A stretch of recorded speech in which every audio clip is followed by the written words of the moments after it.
X세대가 볼드하다고? 우리보다 핫한 사람은 없을걸? 안녕하세요, 양민혜입니다. 저희가 하는 것들이 유행이잖아요. 안녕하세요, MJ 안영현입니다. X들은 알지만 MG는 모르는 이야기? 과연 진짜일까?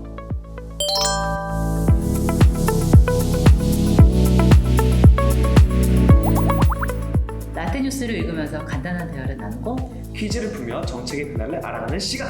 웰컴 투 라떼는 마리아. 야간 통행 금지. 통금은 3, 40대에게도 굉장히 생소한 용어일 겁니다. 말 그대로 심야에는 일반인들의 통행을 금지하는 제도인데 1945년 9월 8일 시작돼 1982년 1월 5일 폐지되었습니다. 통행 금지 시간은 자정에서 새벽 4시까지 있었는데요. 오늘 살펴볼 주제는 바로 통금 해제 이전과 이후입니다. 1945년에서 1982년 사이라면 약 그 36년인데요. 그 상당히 긴 시간 동안 통금이 있었네요. 그런데 왜 새벽에 통행을 금지시킨 거죠? 통금 제도는 조선시대 때에도 있었고 또 광복 후에는 치안 유지를 이유로 유지된 제도였어요. 그럼 이제 좀 이해가 되는 것 같아요. 지금은 그 24시간 뭐 편의점도 즐비한데 그 시절에 12시면 다 문이 닫았겠네요. 얼마나 깜깜했을까요? 그 자정이 되기 전에 모두들 대중교통을 타려고 해서 교통지역이 심각했었대요. 그렇다면 그 택시도 없었고 그 모든 거리가 한산했겠네요. 그 마치 명절처럼이야. 저도 어렸을 때라 기억이 희미하긴 한데 기억은 나요. 그렇지만 제 기억을 선명하게 되살리기 위해서 우리 기사를 좀 더 읽어볼까요? 네. 네. 매일 밤 10시에 라디오 방송에서는 여자 성우의 청소년 여러분 밤이 깊었습니다. 집으로 돌아갈 시간이 되었습니다. 라는 차분한 목소리가 흘러나왔습니다.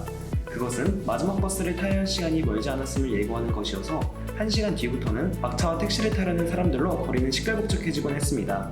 자정이 되면 사이렌 소리와 함께 거리 곳곳에 철제 바리게이트가 설치되고 곧이어 2인 1조 방범대원들의 호박 소리, 이들을 피해 달아나는 사람들의 발걸음 소리가 골목을 울렸습니다. 통금 위반자가 방범대에게 잡히면 야간 통행금지법 위반으로 즉결 심판에 넘겨져 과태료를 납부하거나 구류 처분을 받아야 했습니다.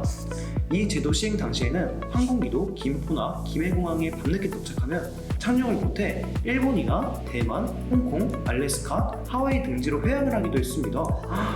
와, 이게 생각보다 철저하게 통금 제도가 시행되었었네요. 근데 바리게이트는 왜 있는 거죠? 그 경찰들이 바리케이드를 설치했는데 그거는 도로를 통제하기 위함인데요. 음주 단속할 때 바리케이드를 설치하는 것과 이제 동일한 거죠. 이 당시 가수 베보의 노래 영시의 이별이라고 있었는데 노래가 발표되자마자 금지곡이 되었다는 그 이유가 혹시 추측이 가시나요? 이 영시라고요? 맞아요.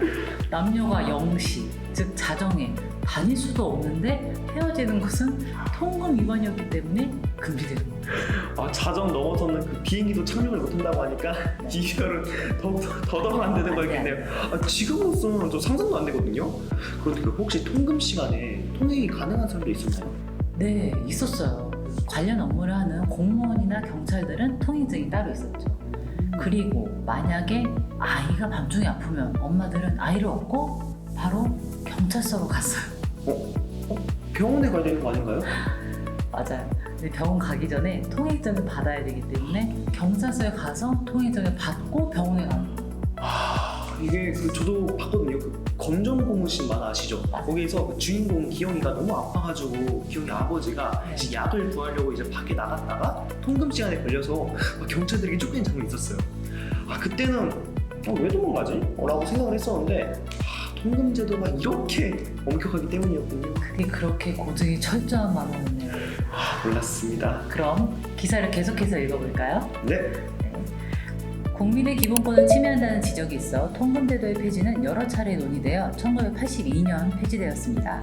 통금이 해지되면서 자정 이후까지 버스와 지하철이 연장 운행됐고 택시 영업도 철야를 할 수 있게 되었습니다.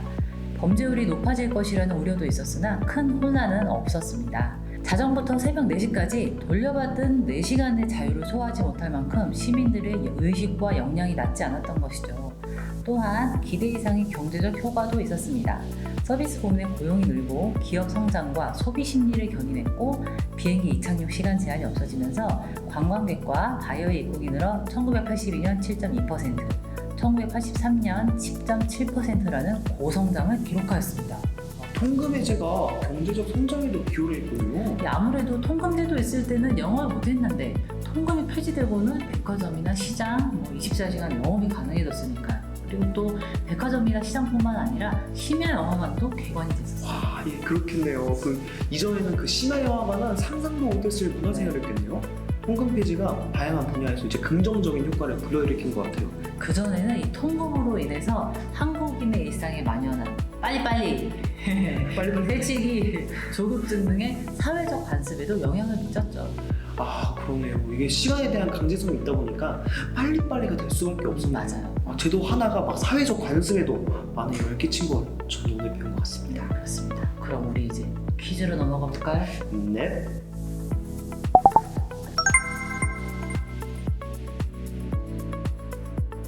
이게 인정도 처음 듣는 단어인데 제가 이것을 알 리가 없어요.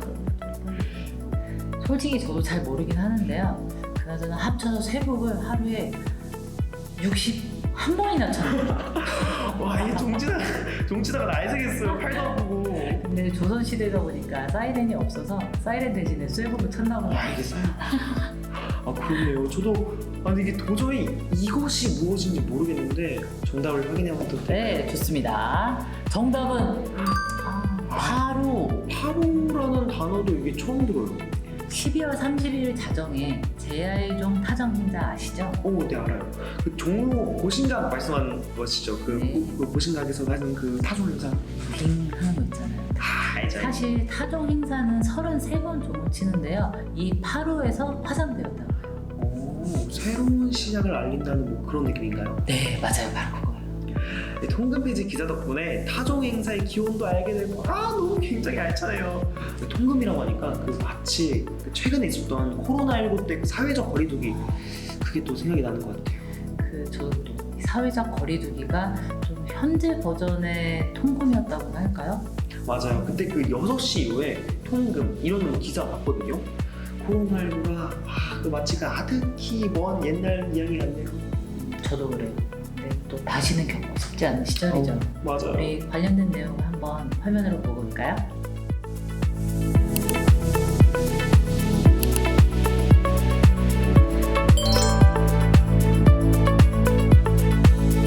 사회적 거리두기 해제가 2022년 4월 달부터였네요. 와, 그럼 이제 약 1년 반 정도 지난 거네요.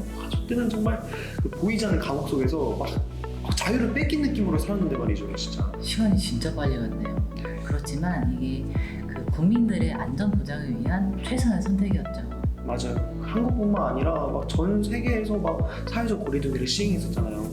지금 이제 사회적 거리두기는 너무 훈훈하잖아요. 그랬었던 적이 있었지 이 정도랄까요? 어른들은 통금 떠올릴 때 약간 저랑 비슷한 느낌이랄까요? 예전에 통금 하면 어른들 굉장히 답답했을 텐데 우리도 코로나를 겪었잖아요. 다시 또 이렇게 건강을 위한 안전을 위한 거였지만 그런 류의 통금은 이제 없기를 또 기대해봅니다. 저는 딱 한마디 할 수 있을 것 같아요. 통금이 없어가지고 너무 행복해요. 그래요, 저도 행복해요. 너무 행복합니다. 그 시간 공부를 열심히 하기를 바라면서 너무 세대에 대해 몰랐던 걸 알아가면서 정치까지 이야기해보는 따뜻는 마리아 구독과 좋아요 알람 설정까지 부탁드려요.